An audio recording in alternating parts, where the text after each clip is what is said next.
Por dentro hay cosas más simples de lo que puedas imaginar. De algún modo podrías llamarlo engaño. Hacemos trampa.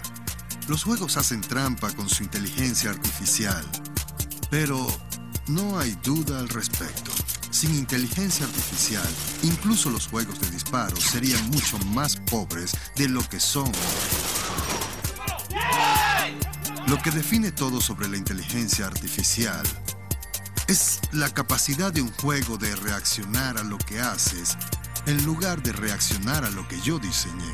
En un juego como Black and White, los jugadores se sentían poderosos porque Molyneux les dio las herramientas no solo para manipular los movimientos del personaje, sino también su personalidad. Ahora golpéalo moviendo tu mano rápidamente de un lado a otro sobre él. Él diseñó la inteligencia artificial de las personas que te importan, con una especie de filosofía moral en mente, y se comportaban con base en varios principios éticos. Saludos, somos tu conciencia, el bien y el mal, yin y yang, blanco y negro. Debía haber algo más que personitas por quienes preocuparse. Quería que hubiese algo tuyo por qué preocuparte. Y estaba esta criatura mística que poseía una enorme cantidad de inteligencia artificial, así que podía aprender qué tipo de criatura deseabas que fuera.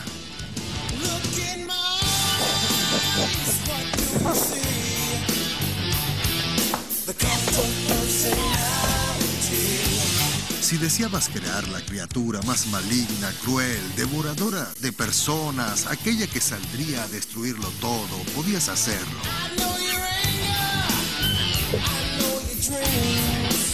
O podías hacer la criatura más amable y gentil de todas. Acariciarlo le dice que lo apruebas y lo hace feliz.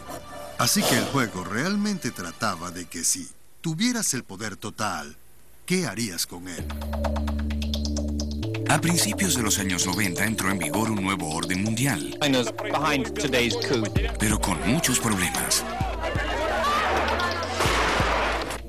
Conflictos como la guerra de los Balcanes, el genocidio de Ruanda y la Primera Guerra del Golfo eran los primeros signos de un choque de civilizaciones en el mundo posterior a la Guerra Fría.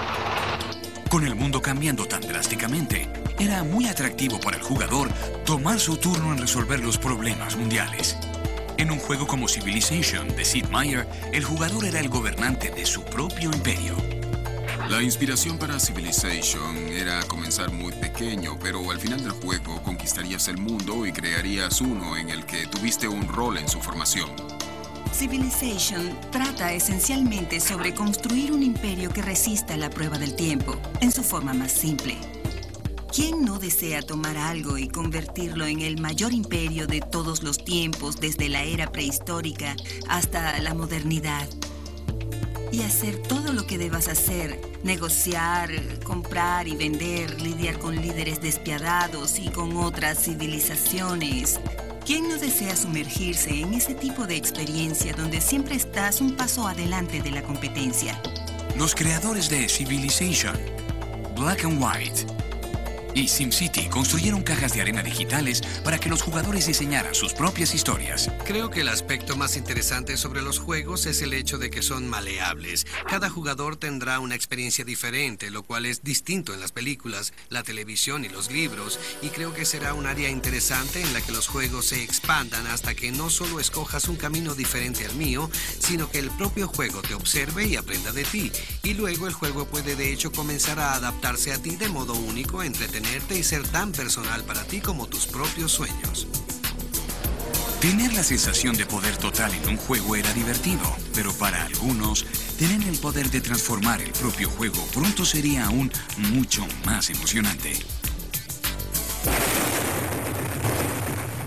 ¡Hijo de...!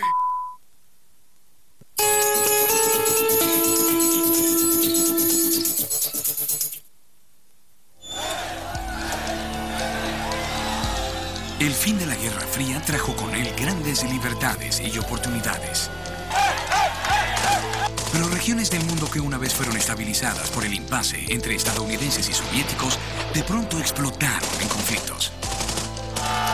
El paradigma del bien contra el mal desapareció. Y fue en este momento en el que una nueva generación de jugadores de videojuegos llegó a la madurez. Culturalmente, creo que esta fue una generación contraria a lo establecido. Era un grupo que trataba de encontrar su voz y luchaba por hacerlo, y por hallar las causas que les importaban. Fueron conocidos como la generación X porque eran una cantidad desconocida que rechazó todo lo que las generaciones anteriores habían acogido y aceptado.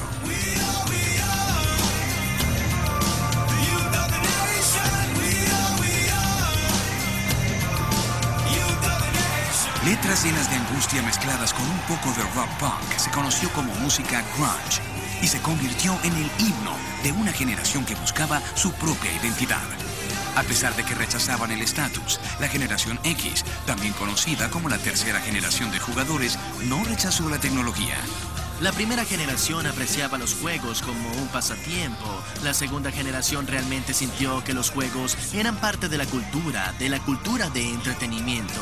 Y ahora vemos esta emocionante tercera generación que aprecia los juegos como una forma de arte, pero también como una plataforma de expresión, y que sienten que esto es como van a expresarse ellos mismos en el mundo.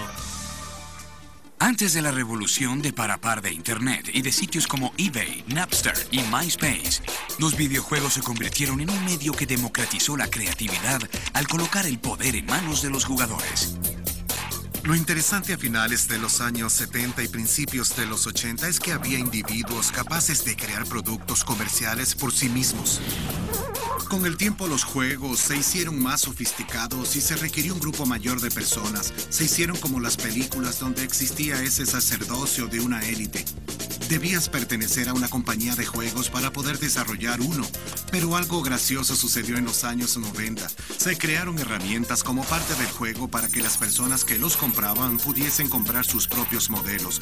No tenían que ser empleados de una compañía, ni debían tener un título ni nada parecido. Solo debían tener la creatividad, el deseo y las herramientas disponibles.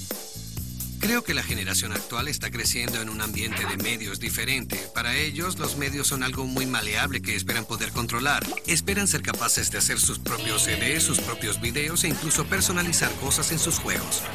Así que creo que los juegos como medio probablemente serán uno de los mayores ejemplos de jugadores capaces de personalizar su experiencia y de algún modo diseñar sus propios juegos. Alguien puede comenzar siendo consumidor de un juego y lentamente personalizarlo hasta el punto de modificarlo tanto que estaría creando uno propio.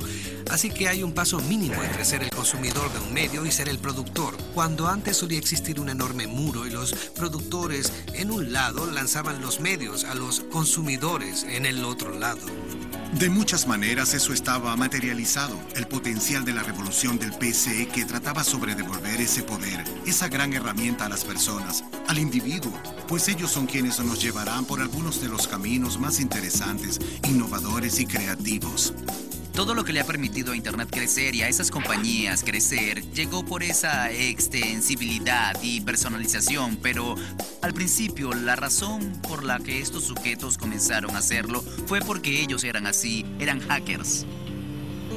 Aunque algunas compañías desalentaban la piratería e incluso perseguían a los hackers, muchas otras como Electronic Arts, que publicó The Sims, alentaban a los jugadores a modificar el programa en un nuevo contenido conocido como modificaciones.